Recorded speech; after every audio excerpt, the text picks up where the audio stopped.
Welcome to our channel. Today you will listen to a touching story about family, love, and hope. I am an old man now. My hair is white and my hands feel weak. Every day I sit by the window and watch the trees outside. The wind moves the leaves softly, and I remember my past. Memories come to me like waves. Some make me smile, and some make me cry. I had a wife named Sarah. She was kind and beautiful, with a warm smile that made every day better. We had 3 children, 2 sons and a daughter. I worked hard every day to give them a good life. I wanted them to have what I never had. Sarah took care of the house, cooked for us, and helped the children with their schoolwork. Our home was full of love and laughter. Years went by, and the children grew up. They went to school, made friends, and spent less time with us. I knew they needed to see the world, but it still made me feel sad. Sarah would always say they will come back because they love us, and I believed her. Then one day Sarah got sick. She stayed in bed for weeks. I took care of her, cooked for her, and sat by her side. I told her stories to make her smile, but she was too weak. She looked at me and said, "Take care of the children. They need you." One night she closed her eyes and did not open them again. My heart broke. The house felt so quiet and empty after that. I hoped the children would stay and fill the silence, but they were busy with their own lives. They visited less and less. One day they sat with me and said, "You cannot stay alone. It is better if you live in a home for old people." I wanted to say no, but I saw no other choice. My heart hurt, but I nodded and went with them. Now I sit here alone. The days feel long, and the nights are cold. I think about Sarah and our life together. I ask myself, did I fail as a father? Did I do something wrong? But there are no answers, only silence. This place is called Golden Years Home. It is clean and quiet. There are other old people here sitting in their chairs, lost in their thoughts. Some talk to me, but most of the time I am alone. The nurses are kind, but they are busy. They bring me food, give me medicine, and sometimes smile at me. Every morning I wake up early and watch the sunrise through the window. The light colors the sky, and for a short time I feel calm. Then the day starts, and I feel empty again. I think about my children. Where are they? Are they happy? Do they think of me? I remember when I carried them on my shoulders. We went to the park, played games, and laughed. I worked long hours to buy them clothes and toys. I taught them to ride bikes and helped them with their homework. My hands were tired, but my heart was full. They were my pride and joy, but now they are far away. They call me sometimes, but their voices sound busy. "How are you, Dad?" they ask, then quickly say, "We are busy. Take care." I understand their lives are full, but I still wish they would visit more. One day a nurse gave me a notebook. She said, "Write your memories. It will help you feel better." At first I did not know what to write. My hands shook as I held the pen. Then the words began to come. I wrote about Sarah, about her gentle voice and her laughter. I wrote about my children, their first steps, their first words, their happy smiles. The notebook became like a friend. Every night I wrote before sleeping. It felt like talking to someone, sharing my love and my pain. I hoped one day my children would read it and understand how much I loved them. But sometimes I wonder if they will ever read it. Maybe they are too busy. Maybe they will forget me, just like they forgot to visit. These thoughts make my heart heavy, but I keep writing. It is the only thing I can do. The days here feel the same. Breakfast at 8, lunch at 12, dinner at 6. Between meals I sit by the window or in the small garden. The garden has flowers, roses, daisies, tulips. Sometimes I watch the birds flying and singing, and I wonder if they feel happy or lonely like me. One afternoon a young boy came to visit. He was the son of one of the nurses. He smiled and said, "Hi, Grandpa." His smile reminded me of my youngest son when he was small. The boy sat with me and asked, "Do you have any stories?"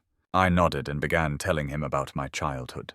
I spoke of the village where I grew up, with green fields, tall trees, and a clear river where we used to swim. I told him about my best friend John and how we climbed trees and played hide and seek. The boy listened with wide eyes, full of wonder. For a moment I felt alive again, sharing my stories with someone who cared. After he left, I felt a mix of feelings. I was happy to talk to him, but it also made me think of my own family. I wondered if my grandchildren knew about me, if they knew how much I missed them, how much I wanted to hold them and tell them stories too. One evening I asked the nurse if I could call my oldest son. She gave me the phone, and with shaking hands, I dialed his number. He answered after a few rings, saying, "Hello, Dad," in a distant voice. I told him I missed him and wanted to see him. He replied, "I'll try to visit soon," but it sounded like a promise he didn't really mean. That night I couldn't sleep. I stared at the ceiling, thinking of Sarah. She would have known what to do, how to keep the family close and the house full of love. Without her, everything had fallen apart. I missed her more than I could ever say. I held my notebook to my chest and whispered, "Sarah, if you can hear me, please tell our children to come. Tell them I'm still here, waiting." My voice cracked, and tears rolled down my face. The pain in my heart was too heavy, but I still hoped that maybe one day they would remember me. Days turned into weeks as I waited by the window every afternoon, hoping to see one of my children's cars arrive. Every time I heard a car engine, my heart jumped, but it was always someone else, a visitor for another resident or a delivery van. My hope grew smaller, but it never fully went away. One day I decided to write letters to my children.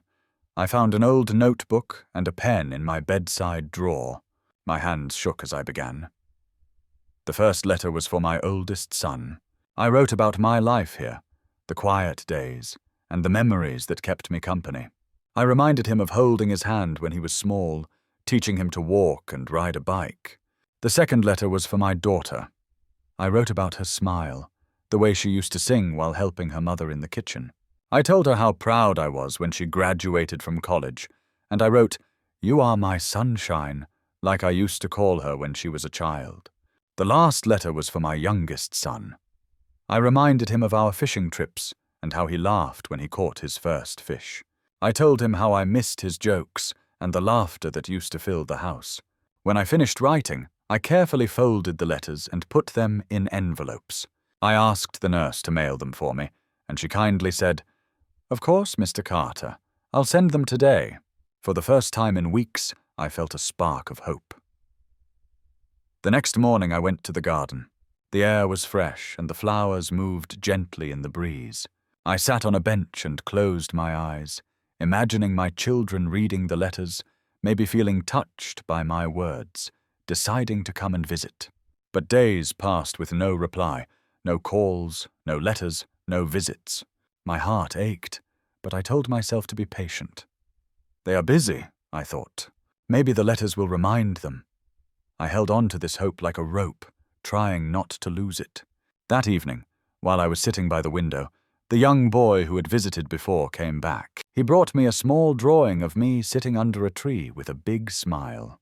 "This is for you," he said, handing it to me. My eyes filled with tears. "Thank you," I whispered, my voice breaking. The boy's kindness warmed my heart. Even though my own children were far away, this little boy gave me a reason to smile, even if just for a while. One morning, as I sat by the window, the nurse came in with a letter. "Mr. Carter?" she said with a smile. "You have mail." My heart beat fast as she handed me the envelope. The handwriting looked familiar. It was from my oldest son. My hands shook as I opened it and read each word. He apologized for not visiting, explaining how busy his job was and how he often thought of me, but couldn't find the time. He promised to visit soon and to bring his children, my grandchildren, whom I hadn't seen in years. Tears came to my eyes, a mix of relief and longing. For the first time in months, I felt a bit of happiness. I read the letter again and again, remembering every word. I showed it to the nurse, and she smiled and said, "See, they do care, Mr. Carter." Her words gave me hope, but deep inside I wondered if he would really come. A week passed, then another. Each day I looked out the window hoping to see his car. The other residents noticed my excitement and asked about it. "My son is coming," I told them proudly, and their kind words encouraged me. But as more days passed, doubt started to grow again. One afternoon, I wrote another letter, this time to my daughter. I told her about her brother's letter and how much it lifted my heart. I reminded her of our talks and how I missed hearing about her dreams. I wrote, "I miss our conversations," hoping she would read it and remember. I gave it to the nurse to send and waited again. The waiting was hard, but my son's letter helped me keep going. I spent time in the garden, talking with the young boy who often visited. He told me about school, his favorite games, and how he wanted to be an artist. One day he brought me another drawing of a family standing under a tree. "This is your family," he said, pointing to the people he drew. His innocent kindness brought tears to my eyes. I thanked him and put the drawing next to my son's letter. The days were still lonely, but the boy's kindness and the hope of seeing my son again gave me something to hold on to. I thought about my wife and how she would have told me to stay strong.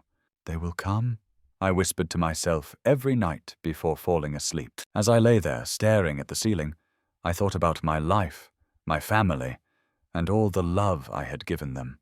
Maybe one day they would understand, I hoped. With that thought, I closed my eyes, holding on to the chance that tomorrow might be different. One bright morning, I woke up to the sound of footsteps in the hallway.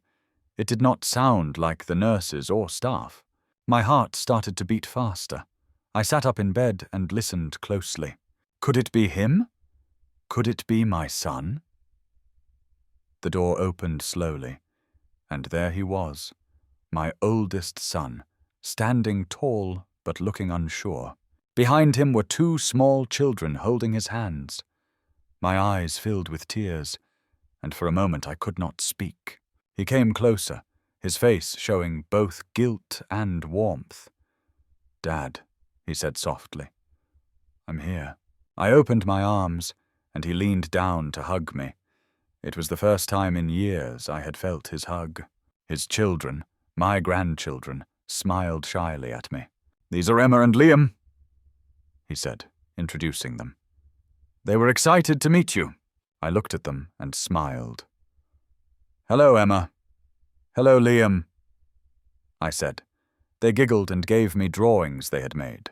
One showed a house with a garden, and the other was of an old man smiling. "This is you, Grandpa," Liam said proudly. The room felt alive with their presence. My son sat next to me, and we talked for hours. He told me about his work, his family, and how much he missed the old days. I listened to every word, holding on to each moment. I told him about the home, the kind nurses, and the young boy who often visited me. Before they left, my son promised to come again soon. "This time I mean it, Dad," he said firmly. His words gave me hope. I watched them walk out of the room, feeling both happy and a little sad. The visit was short, but it meant everything to me. A few days later, my daughter came to see me. She had read my letter and decided to visit. She hugged me tightly, and we spent hours talking about her life, her challenges, and her dreams. She said sorry for staying away for so long and promised to visit more often. For the first time in many years, I felt surrounded by love. My children were finally starting to understand. They saw me not as a burden, but as a father who had given them all he could. Their visits became more regular, and the emptiness in my heart began to fade. The young boy at the home kept visiting me too, bringing his happy stories and drawings. One day he told me, "You look happier now, Mr. Carter." I smiled and nodded. "Yes, I am," I replied.